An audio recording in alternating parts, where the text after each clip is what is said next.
नमस्कार दोस्तों, supreme court में इस वक्त वक्फ कानून को लेकर जबरदस्त तरीके से जिरह चल रही है। तमाम वो बातें कही जा रही है, छोटी से छोटी बातें, बड़ी सी बड़ी बातें सुप्रीम कोर्ट के समक्ष रखी जा रही है। ऐसे में सुप्रीम कोर्ट के सामने क्या कुछ बोला गया है दोस्तों, एक एक जानकारी शुरू से लेकर अंत तक आपको बता रहे हैं कि क्या हो रहा है इस मामले पर, किस तरीके की बातें कही जा रही है, कैसी बातें, कैसी टिप्पणियां सुप्रीम कोर्ट के वरिष्ठ वकील के जरिए की जा रही है, सीजीआई क्या कह रहे हैं। अब खबर ये सामने आ रही है दोस्तों कि वक्फ कानून पर सुप्रीम कोर्ट में सुनवाई चल रही है और सुनवाई के दौरान क्या कुछ कहा गया है, ये सबसे ज्यादा, जी हाँ, सबसे ज्यादा इंपॉर्टेंट बात आप लोगों के लिए है। सबसे ज्यादा इंपॉर्टेंट क्या चीजें सुप्रीम कोर्ट के अंदर इस वक्त चल रही है दोस्तों। सुप्रीम कोर्ट में वक्फ अधिनियम 2025 की संवैधानिक वैधता के खिलाफ याचिकाओं पर सुनवाई जो है वो सीजीआई खन्ना की अदालत में, उनकी बेंच के सामने हो रही है, जहां पर संजीव खन्ना मुख्य न्यायाधीश जो है इस बेंच का हिस्सा है, जस्टिस संजय कुमार इस बेंच का हिस्सा है, जस्टिस के विश्वनाथन इस बेंच का हिस्सा है और दोनों ही पक्षों पर, दोनों ही तरीके की बिंदुओं पर विचार किया जा रहा है। दोनों पक्ष, सत्ता पक्ष और विपक्ष, यानी कि जो याचिका इस पर दाखिल करके सुप्रीम कोर्ट में सुनवाई कर रहे हैं, उन दोनों की दलीलें जो है एक एक करके सुनी जा रही है। सुप्रीम कोर्ट ने कहा है कि उनके सामने दो सवाल है। पहला ये, क्या उसे मामले की सुनवाई करनी चाहिए या इसे हाई कोर्ट को सौंप देना चाहिए, और दूसरा, वकील किन किन बिंदुओं पर जो है बहस करना चाहते हैं।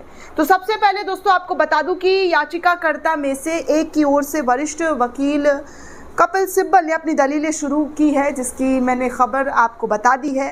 लेकिन एक बार फिर से आगे जो अपडेट आया है वो भी मैं आपको बता दूं कि संसदीय कानून के जरिए जो करने की कोशिश की जा रही है वो एक आस्था के आवश्यक और अभिन्न अंग में हस्तक्षेप करना जैसा है माय लॉर्ड।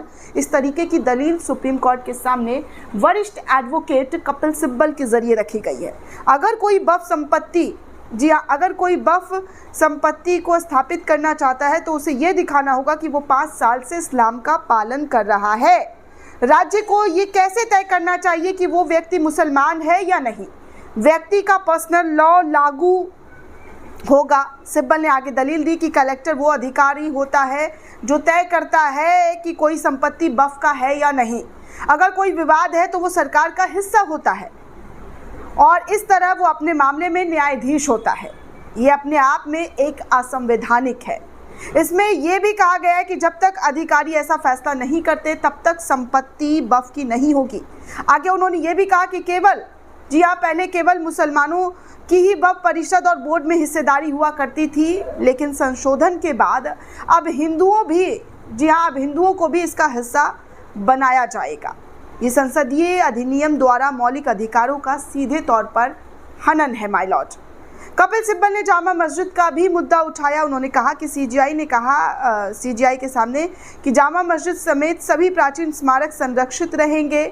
उन्होंने कहा कि ऐसे कितने मामले हैं और इसमें कानून आपके पक्ष में है, सभी पुराने स्मारक जामा मस्जिद भी संरक्षित होंगे। इस तरीके की बातें, कपिल सिब्बल के उठाई गई बातों पर सीजीआई के जरिए रिएक्शन आया। इसके बाद कपिल सिब्बल ने कहा कि 20 करोड़ मुसलमानों के अधिकार छीने जा रहे हैं। मान लीजिए कि मेरे पास कोई संपत्ति है, मैं इसे दान करना चाहता हूं। तो इस तरीके की बातें जो है कपिल सिब्बल के जरिए कही गई और मैं इसके लिए अपने आप को पूरी तरीके से जस्टिफाई, जी हाँ, इस कानून के आने के बाद करना पड़ेगा। वहीं याचिकाकर्ताओं की कई दलील जो है इस वक्त सुप्रीम कोर्ट के अंदर दी जा रही है। वरिष्ठ वकील अभिषेक मनु सिंघवी ने कहा है कि वक्फ अधिनियम का पूरे भारत में प्रभाव होगा, याचिकाओं को उच्च न्यायालय में नहीं भेजा जाना चाहिए। उन्होंने अधिनियम के खिलाफ दलील दी और अधिनियम पर रोक लगाने की मांग की। एक वादी की ओर से वरिष्ठ वकील हुजैफा अहमदी ने भी कहा कि उपयोगकर्ता द्वारा वक्फ इस्लाम की स्थापित प्रथा है और इसे खत्म नहीं किया जा सकता है माय लॉर्ड। याचिकाकर्ता में से एक की ओर से पेश हुए वरिष्ठ वकील राजीव धवन ने भी कहा कि संशोधन मुसलमानों के धर्म का पालन करने का अधिकार का उल्लंघन करता है और दान इस्लाम का एक आवश्यक धार्मिक अभ्यास है।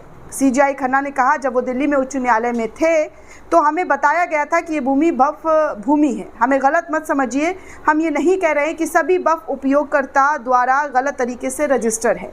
सुप्रीम कोर्ट ने कहा है कि वो एक उच्च न्यायालय को भी मामले की सुनवाई करने का निर्देश दे सकते हैं और इस तरीके से उच्च न्यायालय के फैसले का लाभ मिलेगा। दोस्तों केंद्र का जो सरकार है उसकी तरफ से भी कुछ तर्क दिए गए। उन्होंने कहा कि केंद्र की ओर से पेश सॉलिसिटर जनरल तुषार मेहता ने कि एक संयुक्त संसदीय समिति थी जिसमें 38 बैठकें की गई। इनमें कई क्षेत्रों और शहरों का दौरा किया गया, परामर्श किया गया और लाखों सुझाव की जांच भी की गई। फिर ये दोनों सदनों में गया और फिर कानून पारित हुआ। सुनवाई से पहले दोस्तों आपको बता दूं कि किरण रिजिजू ने भी कहा था कि वो विधेयिका के मामले में हस्तक्षेप ना करें। इस तरीके की बातें सुप्रीम कोर्ट के सामने रखी गई थी। लेकिन अब सुप्रीम कोर्ट में जो दलील, जो बातें कही गई है उसको लेकर हर तरफ चर्चा हो रही है दोस्तों कि वक्फ बिल को लेकर जेपीसी मीटिंग में 38 मीटिंग्स हुई, 92 लाख लोगों का ज्ञापन सौंपा गया। उसके बाद जाकर ये कानून बनाया गया है। सरकार जो अपना तर्क देना चाह रही है दोस्तों, वो तमाम तर्क इस वक्त सरकार के ज़रिए दी गई है। अब ऐसे में दोस्तों सुप्रीम कोर्ट इस पूरे मामले पर क्या फैसला करते हैं, किस तरीके की टिप्पणी करते हैं। हालांकि उन्होंने बहुत सारी टिप्पणी की है जो मुसलमानों के फ़ायदेमंद, मुसलमानों के हितकारी के लिए बताया गया है। लेकिन सुप्रीम कोर्ट में जो बहस, जो दलीलें चल रही है वो लगातार जारी है। आपको पल पल की अपडेट, पल पल की जानकारी मिलती रहेगी। चैनल के साथ दोस्तों बने रहें, ज़्यादा से ज़्यादा वीडियो को शेयर करें, चैनल को सब्सक्राइब करना बिल्कुल भी ना भूलें। धन्यवाद दोस्तों।